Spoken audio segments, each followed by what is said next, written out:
వరుసగా 2 రోజుల పాటు భారీగా తగ్గిన బంగారం ధరలు ఇవాళ స్వల్పంగా పెరిగాయి. మరోవైపు వెండి 2000 మేర పడిపోయింది.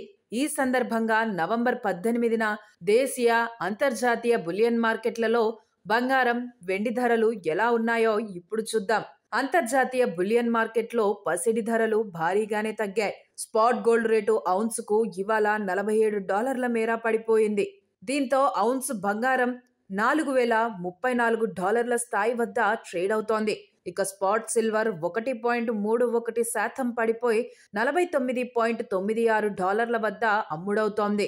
హైదరాబాద్ లో వరుసగా 2 రోజులు తగ్గిన బంగారం ధరలు ఇవాళ స్వల్పంగా పెరిగాయి.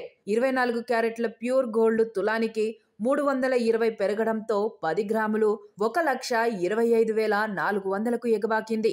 ఇక 22 క్యారెట్ల గోల్డ్ 10 గ్రాములపై 300 పెరిగింది. దీంతో తులం 1,14,950కు చేరుకుంది.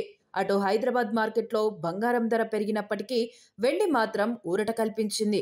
ఇవాళ వెండి కిలోకు 2,000 పడిపోయింది. దీంతో కిలో 1,73,000కు దిగొచ్చింది. ఢిల్లీ, కోలకత్తా, ముంబై, బెంగళూరు వంటి ప్రాంతాల్లో మాత్రం కిలో వెండి 1,67,000కే లభిస్తుండడం గమనార్హం. టీవీ ప్రసారాలను నిలిపివేయడం చట్టరీత్యా నేరం. సాక్షి టీవీ ప్రసారాల కోసం మీ స్థానిక కేబుల్ ఆపరేటర్ని వెంటనే సంప్రదించండి. డిటిహెచ్లో, ఇంటర్నెట్లో కూడా సాక్షి టీవీ ప్రసారాలను వీక్షించవచ్చు.